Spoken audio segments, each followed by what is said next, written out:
ప్రత్యేక హోదా గురించి అందరికన్నా ఎక్కువ కొట్లాడిన వ్యక్తి, ఎక్కువ పోరాటం చేసిన వ్యక్తులు పార్టీ ఏదైనా ఉందనంటే అది కూడా మేమేం చెప్తాం.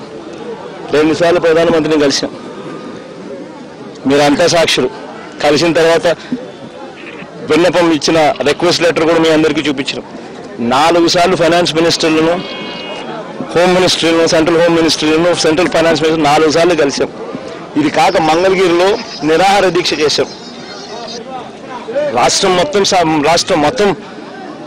మొత్తం ప్రత్యేక హోదా అన్న అంశం మీద ప్రతిపక్షంలో ఉండి నిరాహార దీక్ష చేసి 2 రోజులు కేంద్రం కూడా అర్థమయ్యే పరిస్థితి తీసుకొని పోయే కార్యక్రమం కూడా చేశాం. చంద్రబాబు నాయుడు గట్టిగా అసెంబ్లీలో నిలదీయడమే కాకుండా పలు సందర్భాలలో పలు ఫోరమ్స్ మీద నిలదీశాం. ఎందుకయ్యా చంద్రబాబు నాయుడు గారు ప్రత్యేక హోదా ఇవ్వనప్పుడు ఎందుకు మీ మంత్రులను కొనసాగిస్తున్నారు? ఎందుకు మీ మంత్రులను ఉపసంహరించుకోవడం లేదు? మీరు ఉపసంహరించుకుంటే కేంద్రం దిగిరాదా? అది చంద్రబాబు నాయుడు గట్టిగా క్వశ్చన్ చేసిన పార్టీ కూడా మాదే. ఇంత తీవ్రమైన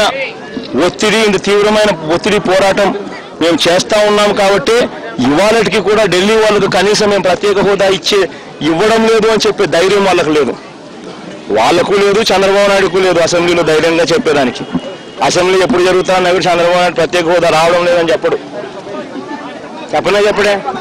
డిలే అవుతుందని అంటారు తప్ప రావడం లేదు అని చెప్పడు. ఎందుకంటే రావడం లేదు అన్న మాట ఆయన నోట్లో నుంచి వస్తే నీ మంత్రులు ఎందుకు కొనసాగుతున్నారు అన్న అంశం చెప్పాల్సి వస్తుంది కాబట్టి సమాధానం ఆయన చెప్పడు. ఆయన ఇంకా వస్తుందని ఆయన అంటున్నాడు.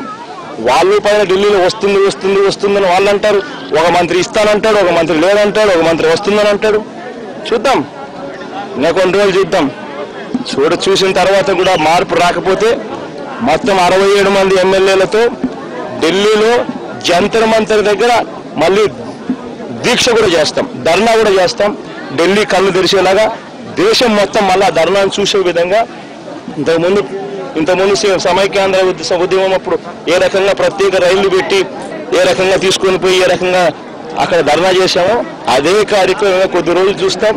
పని జరగకపోతే మాత్రం ఖచ్చితంగా 67 మంది ఎమ్మెల్యేలు మొత్తం పార్టీలో ఉన్న 7 మంది ఎంపీలు, అంతేగాక సపరేట్ ట్రైన్లను పెట్టించి ఇక్కడ నుంచి కార్యకర్తలను కూడా తీసుకొని పోయి ఖచ్చితంగా జంతర్ మంతర్లో ధర్నా కూడా చేసి కేంద్ర కన్నులు, చంద్రబాబు నాయుడు గారి కన్నులు 2 తెరిచి